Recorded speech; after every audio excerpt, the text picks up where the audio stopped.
est, la 4e génération de Yaris, elle est enfin là. On a pu l'essayer, c'est plutôt chouette. On va vous dire tout de suite ce qu'on en a pensé. Mais on va d'abord faire un petit tour de la voiture. En fait, du coup, on est sur la 4e génération de cette Yaris. Et en fait, elle est un peu plus qu'une nouvelle version de la Yaris que tout le monde connaît, la fameuse Made in France. C'est une version qui a beaucoup changé parce qu'elle repose sur une nouvelle plateforme, la plateforme TNGA de Toyota, qui a aussi servi au CHR. Ce que ça change concrètement pour cette voiture, c'est qu'elle a un centre de gravité plus bas, une position de conduite qui a beaucoup changé.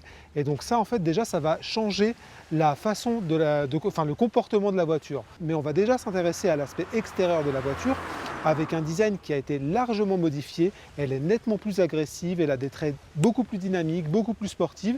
Et finalement, le souhait de Toyota, c'est de s'orienter vers une clientèle plus jeune. Et c'est cette clientèle, c'est ce design que la voiture est censée incarner. Au final, c'est très réussi. On a une petite voiture assez sympa à regarder. Et objectivement, quand on va à l'intérieur, ça va aussi devenir très sympathique. On parlait de traits plus dynamiques, c'est notamment le cas de cette aile avec l'espèce de petit boomerang qui a été dessiné jusque-là.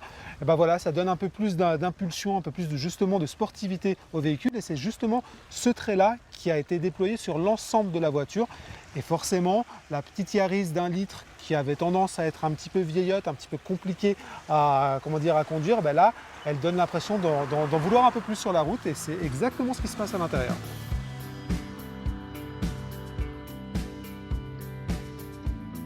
L'intérieur justement, il a été profondément modifié. La planche de bord accueille un plus grand écran central. On a aussi un double écran à l'avant sur la position du conducteur qui est plutôt intéressant. L'avantage de la Yaris, c'est qu'elle dispose d'un grand nombre d'équipements de série et notamment des aides, des assistances à la conduite. On a la détection des piétons, la détection des cyclistes, l'assistance de maintien dans la voie, le régulateur adaptatif de vitesse. Tout ça en fait est compris de série sur la Toyota dès son premier niveau de prix à un peu moins de 21 000 €. Et finalement, c'est ce qui va agrémenter un petit peu la conduite. Alors à côté de ça, on a un système multimédia qui est un tout petit peu vieillot.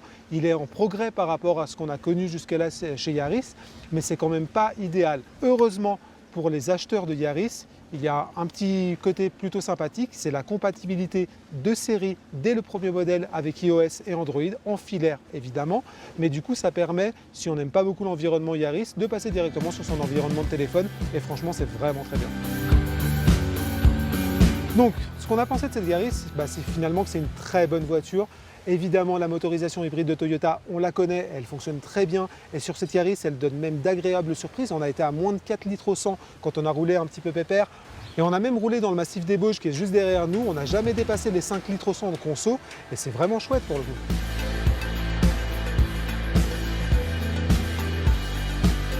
Donc finalement, le bilan est très positif pour cette Yaris. Elle est déjà disponible dans le commerce.